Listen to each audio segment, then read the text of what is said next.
নমস্কার বন্ধুরা, এই চ্যানেলে তোমাদের আবারও একবার স্বাগত জানাই। কারণ তোমাদের জন্য ত্রিপুরার মধ্যে জেল পুলিশে কিন্তু নিয়োগ কিন্তু আবেদন শুরু হয়ে গেছে।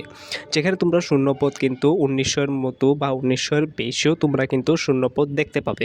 এখানে তোমাদের যে বেতনটা রয়েছে বা স্যালারিটা রয়েছে এটা কিন্তু ৩০,০০০ টাকারও বেশি কিন্তু হতে পারে। কীভাবে হতে পারে সকল কিছু তথ্য আমি এই ভিডিওর মধ্যে আলোচনা করব। তো অবশ্যই ভিডিওটাকে এন্ড পর্যন্ত দেখতে থাকো।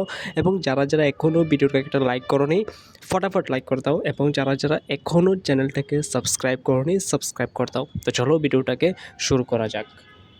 তো সর্বপ্রথম আমি ভিডিওর মধ্যে আলোচনা করব এই ভ্যাকান্সি বা শূন্যপদ সম্পর্কে, যে তোমাদের শূন্যপদ কতটুকু হতে চাচ্ছে, বা তোমরা যদি এখানে আবেদন করো তোমাদের কতটুকু শূন্যপদে তোমরা আবেদন করতে পারবে এখানে।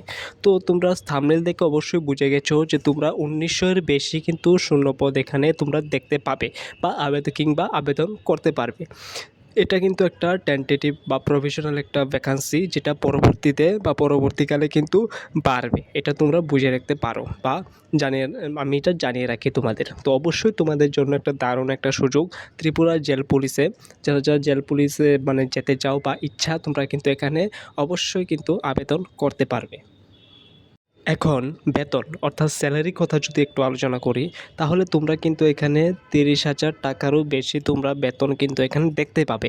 যেটার মধ্যে ডিএ অর্থাৎ DRS allowance, HRMS house rent allowance এবং টিএমএস এই ট্রান্সপোর্ট অ্যালাওয়েন্স, এবং যেটারও সবচেয়ে বেশি স্পেশাল একটা অ্যালাওয়েন্স রয়েছে ত্রিপুরা জেল পুলিশের মধ্যে, সেটা হচ্ছে নাইট ডিউটি অ্যালাওয়েন্স অর্থাৎ এনডিএ।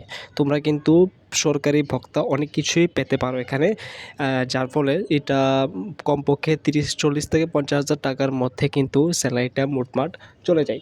তো তোমাদের জন্য যারা ছেলেমেয়ে রয়েছে তোমাদের জন্য কিন্তু দারুণ একটা সুযোগ কিন্তু ত্রিপুরা জেল পুলিশে নিয়ে এসেছে। তো তোমরা অবশ্যই যারা এখানে এলিজিবিলিটি ক্রাইটেরিয়া সম্পর্কে আমি পরে আলোচনা করব, এখনই আলোচনা করব এই ভিডিওর মধ্যে। তো অবশ্যই ভিডিওটাকে এন্ড পর্যন্ত দেখতে থাকো।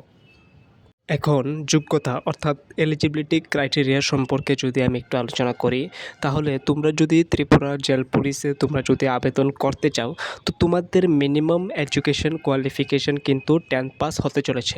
হ্যাঁ, এর মানে এটা না যে তোমরা যদি 12 পাসও করে থাকো কিংবা স্নাতক পাস বা গ্র্যাজুয়েশন পাস তোমরা যদি করে থাকো বা গ্র্যাজুয়েশন করে থাকো বা ডিপ্লোমা করে থাকো, যে কোনো ফিল্ডের মধ্যে তোমরা কিন্তু অবশ্যই কিন্তু এখানে আবেদন করতে পারছো। বাট হ্যাঁ, তোমাদের মিনিমাম 10 পাস কিন্তু এখানে থাকা দরকার তোমরা যদি এখানে ত্রিপুরা জেল পুলিশে আবেদন করতে চাও।